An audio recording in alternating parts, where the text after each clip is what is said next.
Hello दोस्तों, मैं निश गुप्ता स्वागत करता हूं आपका आपके अपने YouTube channel the CGPSC coach में, जहां पर मुख्य रूप से सीजीपीएससी प्री, सीजीपीएससी प्रारंभिक परीक्षा, सीजीपीएससी मुख्य परीक्षा, साक्षात्कार और व्यापम की परीक्षाओं की आप लोग को नियमित तैयारी वगैरह कराई जाती है। तो अभी 1 अक्टूबर से सीजीपीएससी प्रारंभिक परीक्षा का स्टडी के लिए मैंने एक पूरा शेड्यूल आपको बताया था और उसी शेड्यूल के मुताबिक हम जो है स्टडी करना अब स्टार्ट कर रहे हैं। तो सबसे पहले कॉन्स्टिट्यूशन और छत्तीसगढ़ प्रशासन। तो कुछ स्टूडेंट्स का क्वेरी था कि सर स्टडी कैसे करना है, तो जो हमने प्लान आपको बताया है उसके मुताबिक आप अपना जो टोटल टाइम टेबल है उसको कम से कम 3 से 4 घंटे की 2 शिफ्ट में डिवाइड कीजिए। एक आपका मॉर्निंग शिफ्ट रखिए, दूसरा आपका इवनिंग शिफ्ट रखिए, है ना भाई।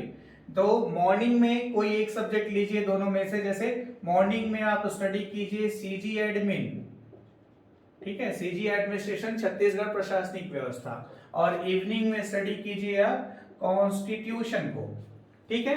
तो कम से कम 4 घंटा दोनों को दीजिए, तो 4 आवर आपकी मॉर्निंग स्टडी हो जाएगी, 4 आवर आपकी इवनिंग स्टडी हो जाएगी। कैसे स्टडी करना है, तो पहले आपको देखना है वीडियो देखने के पहले यदि नोट्स को एक बार पढ़ ले तो बहुत अच्छी बात है। वीडियो को पूरा देखने के बाद फिर आपको फॉलो करना है किसको, नोट्स को पढ़ना है। वीडियो को पूरा देखने का मतलब कोर्स खत्म होते तक नहीं। जैसे आज का टॉपिक आपने पढ़ा तो वीडियो आपने देख लिया, फिर आपने नोट्स पढ़ा, नोट्स पढ़ने के बाद फिर वीडियो देखा, फिर नोट्स पढ़ा सेम टॉपिक को, है ना भाई। तो इस तरह से आपको पहले तो कम से कम 1 वीक लगातार ऐसा करना है। फिर जो क्वेश्चन बैंक वगैरह हमने आपको सेंड किया है तो उसमें देखिएगा संविधान के आए हुए प्रश्नों का कलेक्शन है। वो टोटल लगभग 800-900 के आसपास क्वेश्चन है। तो आपको क्या करना है, आपको क्वेश्चंस को रीड करना स्टार्ट करना है, ठीक है। तो ये जो टाइमिंग है इसमें जैसे 4 घंटे की आप स्टडी करते हैं तो स्टार्टिंग में इस 4 घंटे में से 1 आवर आप जो है क्वेश्चन सॉल्व करने में ध्यान देंगे पहले दिन से। मैं इस बात को स्वीकार करता हूं कि स्टार्टिंग में आप जब क्वेश्चन सॉल्व करेंगे तो बिल्कुल आपको कुछ भी मालूम नहीं है, बड़ा अजीब लगेगा और इंटरेस्ट नहीं आएगा। तो भी आप क्या है, कम से कम 20-25 क्वेश्चन सॉल्व करो, छोड़ दो। एटलीस्ट जो क्वेश्चन आप रीड करोगे उसके आंसर्स आपको याद होंगे, ठीक है। इस चीज को जस्ट फॉलो कीजिए, 1 वीक में आपको क्लियर हो जाएगा कि मैंने ऐसा क्यों कहा है। भरोसा रखिए, पैटर्न को फॉलो कीजिए, बहुत फायदा होगा आपको। आ रही बात समझ में। तो कॉन्स्टिट्यूशन की जब हम बात करते हैं तो चलिए, सीजी एडमिन की पूरी क्लासेस जो है ऐप में आप देखेंगे पहले से ही अपलोडेड हैं, और कॉन्स्टिट्यूशन की जो क्लासेस है वो रेगुलरली अपलोड होंगी। तो रोज आपको कॉन्स्टिट्यूशन के 2 से 3 वीडियोस जो है अपलोड किए करके पढ़ाया जाएगा। आपको नोट्स वगैरह जो है वो आपके एड्रेस पे पार्सल कर दिया जाएगा, जो ऑलमोस्ट 1 वीक में आपके पास पहुंच जाएगा। अब देखिएगा यहाँ पे कॉन्स्टिट्यूशन वगैरह के 2-4 वीडियोस स्टार्टिंग के मैं यूट्यूब में पब्लिकली भी शेयर करूंगा, ताकि जो भी स्टूडेंट्स देखना चाहते हैं डेमो क्लास वगैरह मतलब क्लासेस जो है अटेंड कर सकते हैं। तो आज हम जो स्टार्ट करने जा रहे हैं वो सब्जेक्ट है हमारा कॉन्स्टिट्यूशन संविधान, कॉन्स्टिट्यूशन संविधान, ठीक है। तो इसमें हम भारतीय संविधान के बारे में अध्ययन करेंगे, इंडियन कॉन्स्टिट्यूशन के बारे में अध्ययन करेंगे, जो हमारे सिलेबस में है। सीजीपीएससी प्रारंभिक परीक्षा में प्रत्येक वर्ष यहां से लगभग 7 से 8 प्रश्न निश्चित तौर पे आते हैं। कितने? 7 से 8 प्रश्न पूरे संविधान से निश्चित तौर पर आते हैं। मुख्य परीक्षा में संविधान पूरा एक सब्जेक्ट के रूप में शामिल है ना। तो संविधान जो है, सब्जेक्ट पे हम आते हैं, तो संविधान जो है ये एक लैटिन भाषा का शब्द है। कौन सी भाषा का शब्द है? ये लैटिन भाषा का शब्द है, जिसका अर्थ होता है महत्वपूर्ण विधि, जिसका अर्थ होता है महत्वपूर्ण विधि, ठीक है। अब सवाल ये पैदा होता है कि संविधान की आवश्यकता क्या है। तो ये एक तरह से नियमावली है, आवश्यकता है प्रशासन को चलाने के लिए, आवश्यकता है प्रशासन को चलाने के लिए। आ रही बात समझ में। जैसे उदाहरण के लिए मैं आपको बताऊं कि जैसे एक स्कूल खोला गया, तो स्कूल को चलाने के लिए, स्कूल के टीचर्स के लिए, स्कूल के स्टूडेंट के लिए, मैनेजमेंट के लिए कुछ नियम कायदे बनाए गए और उसके मुताबिक उसका प्रशासन किया जाता है। जैसे बीच में कुछ फेरबदल करना होता है तो नए नियम बनाए जाते हैं, पुराने नियम को विलोपित कर दिया जाता है। तो यह प्रक्रिया जो है सतत चलती रहती है। ऐसा कभी नहीं होता कि अब भविष्य में कोई बदलाव की आवश्यकता नहीं होगी, समय के साथ बदलाव आवश्यक होते हैं। तो इसी तरह से जैसे एक छोटे से ऑर्गेनाइजेशन को भी रन करने के लिए आपको नियमों की आवश्यकता है, प्रावधान की आवश्यकता है, तो भारत तो इतना बड़ा देश है ना भाई। तो पूरे देश को के शासन को संचालित करने के लिए, पूरे देश में समन्वय स्थापित करने के लिए, और मुख्य रूप से इस देश के अंदर ध्यान दीजिएगा, संविधान में देश या राष्ट्र के लिए राज्य शब्द का प्रयोग हुआ है। तो मैं आप लोग को पढ़ाने के दौरान बार बार राज्य शब्द का प्रयोग करूंगा, मतलब ये स्टेट्स नहीं है, ये जो राज्य है मतलब भारत राज्य की बात हो रही है उस समय, है ना भाई। तो यहाँ पे जैसे एक नियमावली बनाई गई, तो इसका जो मुख्य उद्देश्य होता है संविधान का वो क्या होता है, तो वो देश के अंदर जो शासित लोग होते हैं, मतलब कि जैसे अभी आप और हम जो हैं भारतीय संविधान द्वारा शासित है, तो देश के अंदर शासित लोगों में मूलभूत ढांचे को स्पष्ट करता है, मूलभूत ढांचे को स्पष्ट करता है। कौन करता है? संविधान मूलभूत ढांचे को स्पष्ट करता है, फंडामेंटल स्ट्रक्चर बताता है। आ रही बात समझ में? ये है, तो ये इसका मुख्य उद्देश्य है कि देश के अंदर शासित जो लोग हैं उनके मूलभूत ढांचे को, लोगों में संविधान के मूलभूत ढांचे को स्पष्ट, ये राज्य के मूलभूत ढांचे को स्पष्ट करता है। आ रही बात समझ में? अब देखिएगा, शासन की जब बात होती है तो देश के शासन के 3 प्रमुख अंग हैं जिसके बारे में हम सभी परिचित हैं। कौन कौन सा? विधायिका जो कानून बनाती है, कार्यपालिका जो बनाए गए कानून के मुताबिक कार्य करती है, और तीसरा है न्यायपालिका जो न्याय के साथ नियंत्रण स्थापित रखती है, नियंत्रण रखती है। ठीक है, तो ये कार्यपालिका, ये 3 प्रमुख अंग हैं। तो अब संविधान की यहाँ पे आवश्यकता क्यों पड़ी? ये संविधान क्या करता है? इन तीनों के बीच समन्वय स्थापित करता है ना भाई। इन तीनों को वो कोऑर्डिनेट करता है, इन तीनों की समन्वय स्थापित करता है, इन तीनों अंगों की स्थापना करता है, इन तीनों अंगों की स्थापना करता है एवं उनके कार्यों का निर्धारण करता है। कौन करता है? संविधान। तो संविधान जो है विधायिका, कार्यपालिका, न्यायपालिका की स्थापना करते हुए उनमें समन्वय स्थापित करता है और उनके कार्यों का निर्धारण करता है। ठीक है, यह केंद्र एवं राज्य के मध्य, केंद्र एवं राज्य के मध्य शक्तियों का विभाजन करता है। कौन? संविधान। तो केंद्र एवं राज्य के मध्य शक्तियों का विभाजन करता है संविधान। केंद्र एवं राज्य के मध्य शक्तियों का मतलब पावर्स को डिवाइड करता है कि किस क्षेत्र में राज्य का अधिकार है, किस क्षेत्र में केंद्र का अधिकार है, किस क्षेत्र में दोनों का अधिकार है। अरे बात समझ में? यही संविधान जो है राज्य एवं नागरिक, राज्य एवं नागरिक, ठीक है, और नागरिक एवं नागरिक, नागरिक एवं नागरिक, इनके मध्य जो है समन्वय स्थापित करता है। क्या करता है? इनके मध्य समन्वय स्थापित करता है, कोऑर्डिनेट करता है ना भाई। तो राज्य एवं नागरिक के मध्य, नागरिक एवं नागरिक के मध्य समन्वय स्थापित करता है कौन? संविधान। तो ये सब जो है जितना भी अभी मैंने आपको बताया, ये इंपॉर्टेंस ऑफ कॉन्स्टिट्यूशन है, संविधान का महत्व है कि संविधान की आवश्यकता क्यों पड़ी, संविधान क्या करता है ना भाई। इन्हीं सभी उद्देश्यों को ध्यान में रखते हुए, इन्हीं सारी विशेषताओं के कारण के एम मुंशी जी ने, ध्यान दीजिएगा, अब ये वनडे एग्जामिनेशन का क्वेश्चन हो गया, के एम मुंशी, है ना भाई। तो के एम मुंशी जी ने संविधान को राज्य के आत्मा की संज्ञा दी है, संविधान को राज्य के आत्मा की संज्ञा दी है। किसने? ये वनडे एग्जामिनेशन के लिए हो गया महत्वपूर्ण, पहले परीक्षा में पूछा जा चुका है। तो ध्यान दीजिएगा, के एम मुंशी जी ने संविधान को राज्य की आत्मा की संज्ञा दी है। तो इसी में क्या होता है, आगे जाकर के एक दो कंफ्यूजन आते हैं, एक दो स्टेटमेंट्स और हैं जिसको हम आगे की क्लासेस में आपको बताएंगे। जैसे कि प्रस्तावना, उद्देशिका, तो उसको क्या है, संविधान की आत्मा कहा है। किसने कहा है? पंडित नेहरू जी ने कहा है। जबकि भीमराव अंबेडकर जी जो हुए, उन्होंने आर्टिकल 32 संवैधानिक उपचारों का अधिकार, उसको संविधान की आत्मा कहा है। तो ये तीन क्वेश्चन अलग अलग होते हैं, कंफ्यूज करते हैं। राज्य की आत्मा के मुंशी जी ने कहा, प्रस्तावना को संविधान की आत्मा नेहरू जी ने कहा, और आर्टिकल 30 को संविधान की आत्मा अंबेडकर जी ने कहा। ये तीन इंपॉर्टेंट क्वेश्चन हो गए। ठीक है भाई, तो ये संविधान का इंपॉर्टेंस अभी हमने देखा।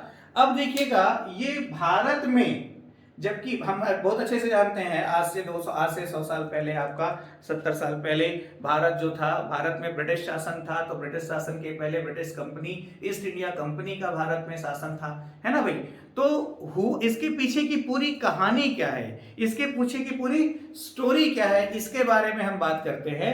तो हुआ क्या था, 31 दिसंबर, ध्यान दीजिएगा, 31 दिसंबर 1600, तो 31 दिसंबर 1600 को ईस्ट इंडिया कंपनी जो है भारत में व्यापार करने आई। किससे पूछकर आई? तो ईस्ट इंडिया कंपनी ब्रिटेन से बिलोंग करती थी। तो ब्रिटेन की तो तत्कालीन महारानी थी एलिजाबेथ प्रथम। ब्रिटेन की जो महारानी थी कौन? एलिजाबेथ प्रथम, एलिजाबेथ प्रथम। ठीक है, तो इनसे भारत में व्यापार करने की अनुमति लेकर ईस्ट इंडिया कंपनी 31 दिसंबर 1600 को भारत में आई।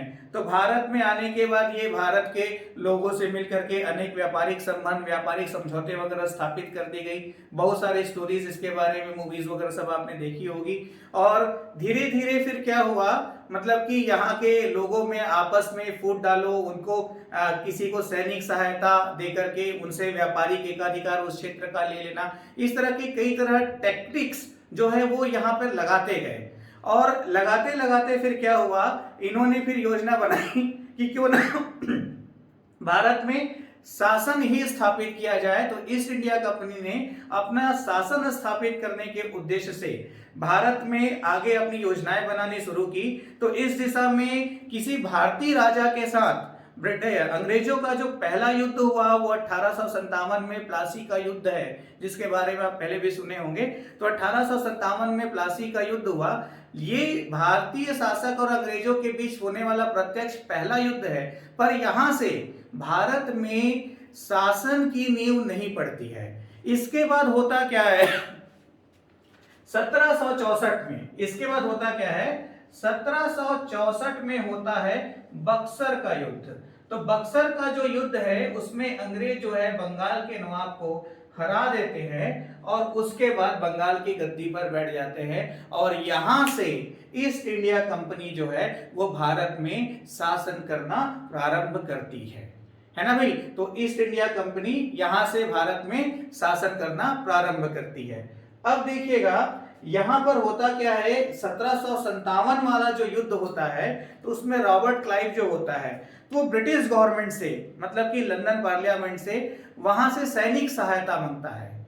और उस सैनिक सहायता को पाने के एवज में 1 करोड़ रुपए की राशि जो है वो ब्रिटिश गवर्नमेंट को अदा करता है, देता है। आदि बात समझ में? तो पूरी कहानी मैं आपको बताता हूं।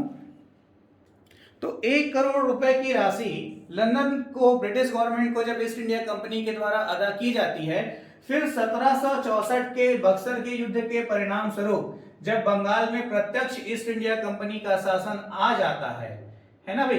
तो यहां पे जो ब्रिटिश गवर्नमेंट है ना भाई, जो ब्रिटेन में है ब्रिटिश गवर्नमेंट, वो क्या करती है, वो कंपनी पे नियंत्रण स्थापित करने के उद्देश्य से एक्ट बनाती है। कंपनी पे नियंत्रण स्थापित करने के उद्देश्य से एक्ट बनाती है। इसी एक्ट को हम अधिनियम के रूप में जानते हैं। तो ये है क्या, इसके पीछे का मूलभूत उद्देश्य या कारण क्या रहता है, मैं आपको बताता हूं। ये क्या है, दरअसल 1 करोड़ रुपए का प्रॉफिट हुआ एक ही युद्ध में सैनिक सहायता देने से, मतलब कि इससे कहीं ज्यादा संभव है। तो कंपनी पर हम नियंत्रण रखेंगे तो कंपनी जो मुनाफा लेगा वो ब्रिटिश गवर्नमेंट को मिलेगा, है ना भाई। तो इसलिए ब्रिटिश गवर्नमेंट क्या है, अब मान लो किसी पे नियंत्रण स्थापित करना होता है तो कैसे करते हैं, पहले उंगली पकड़ी फिर हाथ पकड़ा, उंगली पकड़ी हाथ पकड़ा, आगे बढ़े और सीधा गला दबा दिया, और गला दबाने के बाद कहा भैया तुम सरक जाओ, अब कौन है, अब हम सत्ता में हैं। आ रही बात समझ में। तो योजना बना करके इस तरह से नियंत्रण स्थापित किया जाता है या फिर उसको उसकी जगह से हटा दिया जाता है। तो वैसा ही हुआ, इस दिशा में कंपनी पे नियंत्रण स्थापित करने के लिए ब्रिटिश गवर्नमेंट के द्वारा 1773 का रेगुलेटिंग एक्ट बनाया गया। ठीक है, यहां पर रेगुलेटिंग एक्ट बनाया गया, किसका बनाया गया, 1773 में। ये देखो 1764 के युद्ध के बाद तो पहला यहां पर रेगुलेटिंग एक्ट बनाया गया। रेगुलेटिंग एक्ट से समझ लो उंगली पकड़ी, उसके बाद उसमें अमेंडमेंट करते हुए 1784 में पिट्स इंडिया एक्ट बनाया। अब थोड़ा और नियंत्रण बढ़ गया, ठीक है, मतलब कि व्यापारिक मामलों में पहले नियंत्रण स्थापित किया हुआ था, उसके बाद फिर प्रशासनिक मामलों में भी नियंत्रण स्थापित किए। फिर 1813 का चार्टर अधिनियम बनाए, व्यापारिक एकाधिकार पर प्रतिबंध लगा दिया गया। फिर 1833 में पूरा एकाधिकार पर प्रतिबंध लगा दिया गया, व्यापारिक एकाधिकार पर। और 1853 का चार्टर अधिनियम। तो ये इन नियमों के माध्यम से कंपनी को कैप्चर करने की कोशिश ब्रिटिश गवर्नमेंट द्वारा की जाने लगी। ध्यान दीजिएगा, ये सारे जो नियम है ये कंपनी के लिए बनाए गए थे, ना कि भारतीयों के लिए बनाए गए थे। ठीक है, फिर होता क्या है, यहां पे 1853 के बाद 1857 की क्रांति होती है। तो भारत में जिसको हम प्रथम स्वतंत्रता संग्राम के रूप में जानते हैं, तो 1857 में जो विद्रोह होता है, जो क्रांति होती है, जो पहला स्वतंत्रता संग्राम है, उसका बहाना बनाते हुए ब्रिटिश गवर्नमेंट कहती है कि ये जो कंपनी है ये भारत में अब शासन नहीं कर सकती। यह कहकर ब्रिटिश गवर्नमेंट जो है, ब्रिटिश गवर्नमेंट जो है भारत के शासन को पूर्णतः प्रत्यक्ष नियंत्रण में ले लेती है। उसके बाद इन नियमों से भारत में शासन करती है। 1858 का भारत शासन अधिनियम, 1861 का भारतीय परिषद अधिनियम, 1892 का भारतीय परिषद अधिनियम, 1909 का मार्ले मिंटो सुधार, 1919 का मॉन्टेग्यू चेम्सफोर्ड सुधार, 1935 का भारत शासन अधिनियम, 1947 का भारतीय स्वतंत्रता अधिनियम, है ना। तो इन सब की विशेषताएं क्या है, इसमें क्या प्रावधान हुए, ये एक एक करके मैं आपको भी पूरा बताते जाऊंगा, एक्सप्लेन करता जाऊंगा। आपको बस क्लास में बने रहना है और कुछ नहीं, सारी चीजें समझ में आएंगी। तो ये जो सारा पार्ट है इसको हम कहते हैं भारत में संवैधानिक विकास, कॉन्स्टिट्यूशनल डेवलपमेंट इन इंडिया।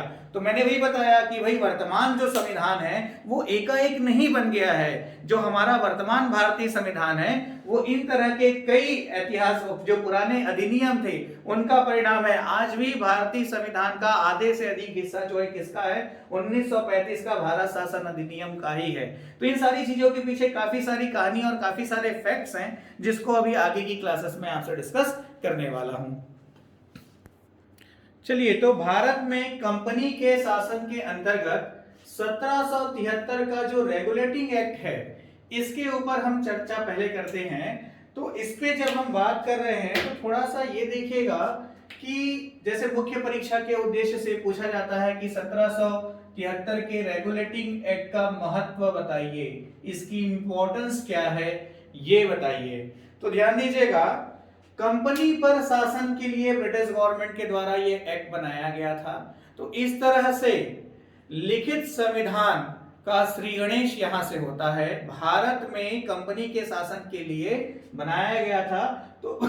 तो लिखित संविधान का जो श्री गणेश है वो यहां से हुआ। भारत में केंद्रीय प्रशासन की नींव पड़ी, है ना भाई, क्योंकि इसके माध्यम से अभी जो उच्चतम न्यायालय वगैरह की स्थापना हुई है, केंद्रीय प्रशासन की नींव क्यों पड़ी, तो ये मैं आपको क्लियर करता हूं। भारत में केंद्रीय प्रशासन की नींव पड़ी कैसे, बंगाल, उस समय 3 ब्रिटिश प्रेसिडेंसी थे, बंबई, मद्रास और बंगाल, है ना। तो जो बंबई और मद्रास है उसको बंगाल के अधीन कर दिया गया और सत्ता का नियंत्रण केंद्र जो है बंगाल को बना लिया गया। तो इस तरह से क्या होता है, केंद्रीय प्रशासन की नींव पड़ी। कंपनी के कार्यों को नियमित एवं नियंत्रित करने की दिशा में पहला कदम रखा गया बोर्ड ऑफ डायरेक्टर्स के माध्यम से, जिसके ऊपर अभी हम डिस्कस करने वाले हैं। और कंपनी के प्रशासनिक एवं राजनीतिक कार्यों को अलग अलग कर दिया गया। ठीक है, तो यहाँ पे ये जो मैंने आपको बताया इंपॉर्टेंस वगैरह जो है, ये मुख्य परीक्षा के पॉइंट ऑफ व्यू से है। जो नोट्स वगैरह मैंने आपको शेयर किया है उसमें कंप्लीट सारी चीजें पेन डाउन की हुई हैं जो आपको देखना है। वनडे एग्जामिनेशन प्रीलिम्स वगैरह या व्यापम वगैरह के बारे में हम बात करें तो आपको क्या याद रखना है, क्या मेमोराइज रखना है, देखिएगा ये जो है इसकी विशेषताएं हैं किसकी, 1773 की रेगुलेटिंग एक्ट की। तो बंगाल का जो गवर्नर था उसको गवर्नर जनरल कह दिया गया, है ना। तो गवर्नर जनरल शब्द का प्रयोग करते हुए जो बंगाल का गवर्नर होता था उसको गवर्नर जनरल कहा जाने लगा। तो बंगाल के गवर्नर को गवर्नर जनरल किस अधिनियम के तहत कहा जाने लगा, तो 1773 के रेगुलेटिंग एक्ट के तहत कहा जाने लगा। अब ये 4 लाइन से ऑप्शन में लिखे रहते हैं ना, तब होता है कंफ्यूजन। और सर लॉर्ड वॉरेन हेस्टिंग्स जो है बंगाल के पहले गवर्नर जनरल बने। लॉर्ड वॉरेन हेस्टिंग्स प्रथम गवर्नर जनरल, ध्यान रखिएगा, इसको आपको याद रखना है। जो 3 प्रेसिडेंसी थी तो बंबई और मद्रास को बंगाल के गवर्नर जनरल के ही अधीन कर दिया गया, इसी के अंडर में ले आया गया, है ना। अब फिर इसमें 4 सदस्यीय कार्यकारी परिषद, 1773 के रेगुलेटिंग एक्ट की विशेषताओं में से एक है 4 सदस्यीय कार्यकारी परिषद का गठन किया गया। क्यों किया गया, गवर्नर जनरल क्यों सहायता के लिए, गवर्नर जनरल की सहायता के लिए 4 सदस्यीय कार्यकारी परिषद का गठन किया गया। और 1773 के रेगुलेटिंग एक्ट में प्रावधान किया गया कि भारत में उच्चतम न्यायालय सुप्रीम कोर्ट की स्थापना की जाएगी। इस प्रावधान के तहत 1774 में, देखो ये क्वेश्चन सीजीपीएससी प्री में पूछा जा चुका है, 1773, ध्यान दीजिएगा, भारत में सुप्रीम कोर्ट की स्थापना किस एक्ट के तहत हुई या किस अधिनियम के तहत हुई, तो 1773 के रेगुलेटिंग एक्ट के तहत हुई। लेकिन भारत में पहले सुप्रीम कोर्ट की स्थापना कब हुई, तो 1774 में हुई। कहां हुई, कलकत्ता के फोर्ट विलियम कॉलेज में हुई। उसको इस समय एपेक्स न्यायालय कहा गया। क्या कहा गया, एपेक्स न्यायालय कहा गया। और इसके पहले मुख्य न्यायाधीश सर एलिजा इंपे जो है इसके पहले मुख्य न्यायाधीश बने, है ना भाई। तो 1774 में भारत में सुप्रीम कोर्ट की स्थापना हुई है, ठीक है। और फिर कंपनी पर नियंत्रण स्थापित करने के लिए, मैंने बताया ना भाई, पहले उंगली पकड़ी, फिर हाथ पकड़ा, फिर सीधा गला दबा दिया, बट अब कंपनी हट गई, ब्रिटिश क्राउन का शासन। तो कंपनी पर नियंत्रण स्थापित करने के लिए बीओडी निदेशक मंडल बोर्ड ऑफ डायरेक्टर्स का गठन किया गया 1773 के रेगुलेटिंग एक्ट के तहत। अब देखिए ये भी पूछा जा चुका है एग्जाम में, जैसे 1784 में बीओसी का गठन होता है, नियंत्रक मंडल। तो नियंत्रक मंडल का गठन कब किया गया, तो अब यहाँ पे आपके 4 ऑप्शन हैं, एकदम क्लियर कट मालूम है, तब आप आसानी से बता पाओगे। थोड़े बहुत भी कंफ्यूजन की सिचुएशन में है तो फिर ए की जगह बी की जगह सी हुआ, फिर कोई बात नहीं, अगले साल प्री का या टाइम आने का वेट करो, है ना। तो इसीलिए क्या है, समझदारी इसमें है कि पहले ही हम बिल्कुल एकदम क्लासिफाइड स्टडी करें ताकि कंफ्यूजन वाली कोई स्थिति ना हो। और इन सब चीजों के लिए धैर्य का होना बहुत आवश्यक है। पीएससी में सफलता का एक ही हथियार है, वो है धैर्य, ठीक है। इसी तरह से हम चर्चा करते हैं 1784 का पिट्स इंडिया एक्ट। तो इसकी बात करें तो इसका नाम पिट्स इंडिया एक्ट क्यों पड़ा, तो उस समय ब्रिटेन के जो प्रधानमंत्री थे वो पिट्स द यंगर थे, तो उन्हीं के नाम पर इसका नाम पिट्स इंडिया एक्ट पड़ा, जिसके तहत प्रावधान क्या हुए, कंपनी के राजनीतिक तथा वाणिज्यिक कार्यों को अलग अलग किया गया। अभी नहीं, पहले नहीं था, अब किया गया। कंपनी के राजनीतिक एवं वाणिज्यिक कार्यों को अलग किया गया और भारत से संबंधित जो मामले हैं उसको ब्रिटिश सरकार के प्रत्यक्ष नियंत्रण में लाया गया। तो भारत से संबंधित मामले ब्रिटिश सरकार के प्रत्यक्ष नियंत्रण में किस अधिनियम के तहत आए, तो 1784 के पिट्स इंडिया एक्ट के तहत आए। ये आपके प्रश्न का उत्तर है। नियंत्रक मंडल बोर्ड ऑफ कंट्रोल का गठन किया गया, क्यों किया गया, राजनीतिक मामलों के संचालन के लिए। तो तो कंपनी पर नियंत्रण के लिए बीओडी का गठन हुआ था, राजनीतिक मामलों में संचालन के लिए बीओसी का गठन हुआ था, और कंपनी के अधीन जो क्षेत्र था उसको ब्रिटिश अधिपत्य क्षेत्र कह दिया गया। कंपनी के अधीन जो क्षेत्र था उसको ब्रिटिश अधिपत्य क्षेत्र कह दिया गया। देख लो, कब्जा करते जा रहे हैं ना भाई, तो कंपनी के अधीन जो भी क्षेत्र था वो किसके अंडर में आ गया? ब्रिटिश गवर्नमेंट के अंडर में आ गया। ठीक, फिर बात करते हैं हम 1813 का चार्टर अधिनियम। तो 1813 का चार्टर अधिनियम, इसको भी सीजीपीएससी प्रीलिम्स से पूछा जा चुका है। क्वेश्चन आया था कि भारत में कंपनी का व्यापारिक एकाधिकार किस अधिनियम के तहत समाप्त किया गया? तो इसमें भारतीय व्यापार पर कंपनी का एकाधिकार समाप्त कर दिया गया। भारतीय व्यापार पर कंपनी का एकाधिकार समाप्त कर दिया गया। फिर वही बात है, 4 ऑप्शन रहेंगे, एक को चुनना है। तो कंपनी का पर व्यापारिक एकाधिकार, कंपनी का भारत में व्यापारिक एकाधिकार किस अधिनियम के तहत समाप्त किया गया? तो 1813 के चार्टर अधिनियम के तहत समाप्त किया गया। परंतु चाय के व्यापार एवं चीन के व्यापार में छूट प्रदान की गई।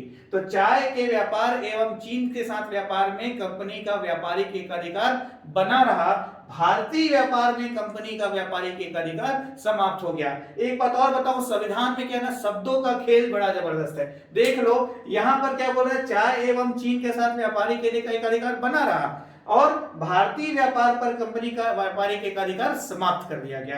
तो क्वेश्चन को एकदम केयरफुली पढ़ना पड़ता है संविधान में। थोड़ा बहुत भी एक आध लाइन आप छोड़ गए, एक आध शब्द आप छोड़ गए, पढ़ते समय हड़बड़ी कर दिया तो फिर वो खत्म बात कहानी, फिर 1 साल बात आगे निकल जाती है। और कंपनी को यह निर्देश दिया गया कि कंपनी अपनी आय में से प्रतिवर्ष 1 लाख रुपए शिक्षा के क्षेत्र में खर्च करे। कंपनी को निर्देश दिया गया कि कंपनी अपनी आय में से 1 लाख रुपए प्रति वर्ष शिक्षा के क्षेत्र में खर्च करे। तो इस तरह से अभी हमने 1773 का रेगुलेटिंग एक्ट देखा, 1784 का पिट्स इंडिया एक्ट देखा, 1813 का चार्टर अधिनियम देखा। अब हम आगे बढ़ेंगे 1833 के चार्टर अधिनियम की तरफ। तो 1833 का जो चार्टर अधिनियम है, इसके अंतर्गत जो बंगाल का गवर्नर जनरल था उसको भारत का गवर्नर जनरल कहा जाने लगा। जो बंगाल का गवर्नर जनरल था उसको भारत के गवर्नर जनरल की संज्ञा दी गई 1833 के चार्टर अधिनियम के तहत। तो ये भी क्वेश्चन बनता है कि भारत का गवर्नर जनरल किस अधिनियम के तहत बनाया गया? तो 1833 के चार्टर अधिनियम के तहत बनाया गया।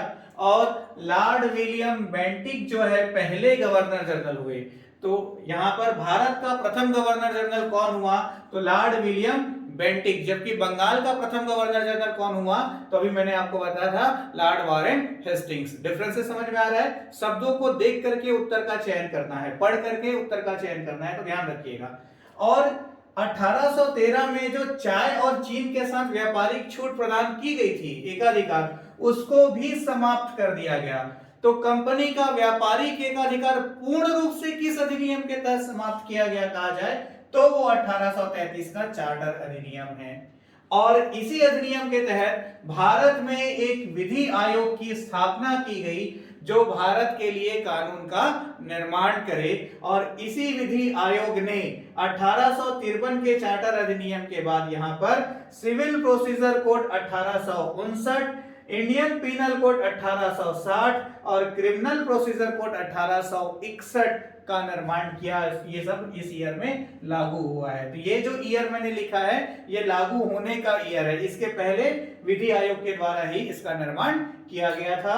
और भारत में जो चल रही दास प्रथा है इसको गैर कानूनी घोषित किया गया। ठीक है, किस अधिनियम के तहत? तो 1833 के चार्टर अधिनियम के तहत। यह भी क्वेश्चन बनता है कि भारत में दास प्रथा को गैर कानूनी किस अधिनियम के तहत करार दिया गया? तो 1833 का चार्टर अधिनियम, इसके अंतर्गत। ठीक है। और यहाँ पे जो गवर्नर जनरल की सहायता के लिए 4 सदस्यीय कार्यकारिणी परिषद 1773 में जिसका निर्माण हुआ था, तो उन 4 सदस्यों में से एक नए सदस्य के रूप में लॉर्ड मैकाले आए। ये जो नाम है ये इसलिए महत्वपूर्ण हो जाता है, लॉर्ड मैकाले आए क्यों महत्वपूर्ण हो जाता है? क्योंकि इनको आधुनिक शिक्षा का जनक कहा जाता है। तो पूछा जाए भारत में आधुनिक शिक्षा का जनक कौन है? तो लॉर्ड मैकाले है। भारत में किस तरह से इनका आगमन हुआ? गवर्नर जनरल की कार्यकारिणी परिषद के 4थे सदस्य के रूप में इनका आगमन हुआ। ठीक है, ये सब क्वेश्चन बनता है। इसी तरह से आगे बढ़े 1853 का चार्टर अधिनियम, तो इसमें संपूर्ण भारत के लिए एक विधानमंडल बनाने की बात कही गई। पूरे भारत के लिए एक कानून, एक विधानमंडल बनाने की बात कही गई। और जो गवर्नर जनरल की सहायता के लिए जो परिषद था, उसके विधायी एवं प्रशासनिक कार्यों को अलग अलग कर दिया गया। विधायी एवं प्रशासनिक कार्यों को अलग अलग किया गया।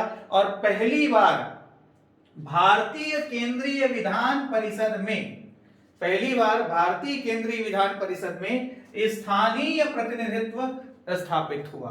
पहली बार तो भारतीय केंद्रीय विधान परिषद में स्थानीय प्रतिनिधित्व कहां से मिला है? 1853 के चार्टर अधिनियम से मिला है। और जो सिविल सर्विस एग्जाम्स होते हैं, तो उस समय क्या था, सिविल सर्विसेज एग्जाम जो है ये भारतीयों के लिए नहीं खुले थे, तो सिविल सर्विसेज एग्जामिनेशंस के लिए खुली प्रतियोगिकी परीक्षा के आयोजन की बात कही गई। मतलब कि यहां से सिविल सेवा का जो परीक्षा है, सिविल सेवा जो है उसको भारतीयों के लिए खोल दिया गया। आ रही बात समझ में? तो ये सारी जो चीजें हैं, ये हमको वनडे एग्जामिनेशन, सीजीपीएससी प्रीलिम्स वगैरह के पॉइंट ऑफ व्यू से आगे बढ़ना है। तो कंपनी के अधीन, यहां पर कंपनी के शासन के अंतर्गत जितने भी अधिनियम थे उसके ऊपर हमने चर्चा कर लिया। अगली क्लास में हम चर्चा करेंगे ब्रिटिश क्राउन का शासन, इसके ऊपर। ठीक है भाई? तो फिर जो भी स्टूडेंट सभी एडमिशंस वगैरह लेना चाहते हैं द सीजीपीएससी कोच के साथ, टारगेट बेसिस पे सीजीपीएससी प्रीलिम्स की तैयारी करना चाहते हैं, वो दिए गए कांटेक्ट नंबर पे कांटेक्ट कर सकते हैं। Wish you all the best. Video अच्छा लगा हो तो जरूर लाइक कीजिए, कोई भी डाउट्स हैं तो कमेंट कीजिए और ज्यादा से ज्यादा शेयर कीजिए।